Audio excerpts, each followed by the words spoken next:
For many first-time home buyers across the country, in fact, it is harder than ever to buy a home. The inventory hasn't been this low in nearly 20 years.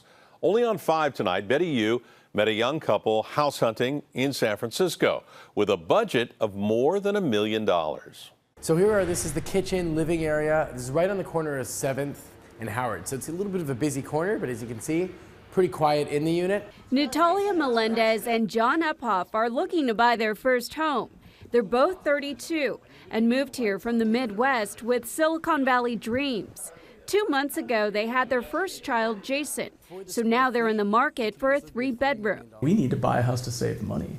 Their search has taken them 4 months, starting with a budget of $1.1 million, the median home price in San Francisco. It's crazy. It's kind of crazy. Like in Minnesota, it's very different. Yeah. You kind of get used to it, though, like desensitized. When we first moved here, we're like, that is insane. How can that be? And now it's like the reality. The reality is inventory for homes for sale across the country is at a 20-year low, particularly in San Francisco. And competition is high. And so is the pressure to offer more money for a less than perfect home. A few years ago, it was a very sketchy street. It now is super hot, super chic. Take this 1960s 4-bedroom, 2.5 bath in the Mission, complete with vintage bathroom fixings and original kitchen appliances. I wonder, can I do this?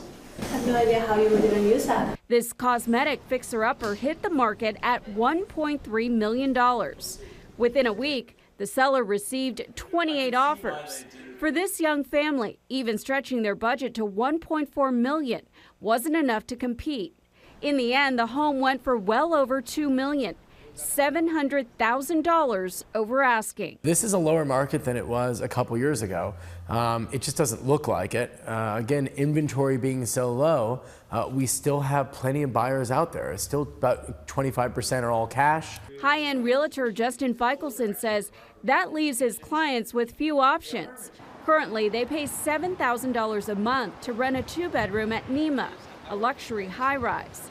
John is a senior-level software engineer at an HR and benefits startup, and Natalia is a senior account manager at a marketing company. We both make a decent amount of money, and we're not able to save anything. Everything goes to rent, and the car, and everything, so it's insane.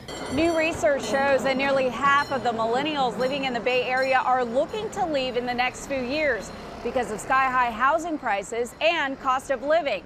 New data shows that among the country's priciest cities, those living in San Francisco are the most likely to leave. Redfin found that nearly 20% of potential homebuyers in San Francisco are searching elsewhere.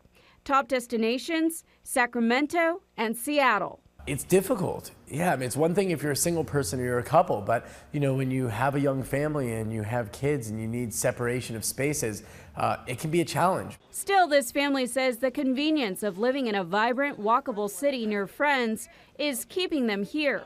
We want to make it work. It's really, really cold in Minnesota. In San Francisco, Betty Yu, KPIX 5.